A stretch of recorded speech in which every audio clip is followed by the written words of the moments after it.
Hello all. Today நம்ம என்ன word learn பண்ண போறோம்னு பார்க்கலாமா? ஆப்டுரேட். ஆப்டுரேட்டுங்கிறது அட்ஜெக்டிவ். இதனோட மீனிங் என்னன்னு பார்த்தீங்கன்னா, உங்களோட மைண்ட நீங்க சேஞ்ச் பண்ணிக்காம, உங்க ஸ்டாண்ட்லயே நீங்க நிக்கிறது, ஸ்டபர்னா நிக்கிறது தான் வந்து ஆப்டுரேட். ஓகேங்களா? பீப்பிள் ஒரு விஷயத்த உங்ககிட்ட எதிர்பார்ப்பாங்க. நீங்க என்ன செய்யணும், எப்படி இருக்கணும்னு எதிர்பார்ப்பாங்க இல்லையா?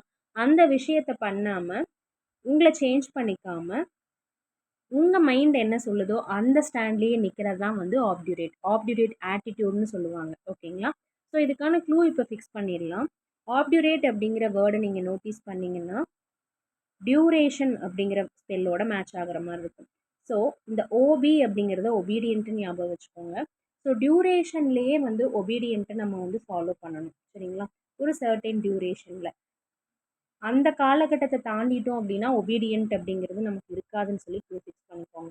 ஸோ, ஆப்டுரேட் அப்படிங்கிறது பீப்பிள் ஒரு விஷயத்த உங்ககிட்ட எதிர்பார்ப்பாங்க. ஆனா, அதை தாண்டின விஷயம் உங்களோட ஸ்டாண்ட்ல நீங்க ஸ்டபர்னா நிக்கிறது தான் வந்து ஆப்டுரேட். ஓகேங்களா? ஸோ, ரீகேப் செஷன் என்ன பார்க்குறோம் அப்படின்னா, ஃப்ரெண்ட்ஸி. ஃப்ரெண்ட்ஸிங்கிறது கிரேட் எமோஷன். ஓகேங்களா? கண்ட்ரோல்ல இல்லாம ஒரு ஆக்டிவிட்டியோ, ஒரு எமோஷனோ கண்ட்ரோல்லயே இருக்காது உங்களுக்கு. ஓகேங்களா? அதுதான் வந்து ஃப்ரெண்ட்ஸி. என்ன க்ளூ இதுக்கு ஃபிக்ஸ் பண்ணிடணும் நம்ம? நம்ம ஃப்ரெண்ட்ஸ மீட் பண்றோம் அப்படின்னா, நம்ம வந்து கண்ட்ரோல்ல இருக்காது நம்மளோட எமோஷன் ஆகட்டும், ஆக்டிவிட்டி ஆகட்டும் க்ளூ ஃபிக்ஸ் பண்ணிடணும்.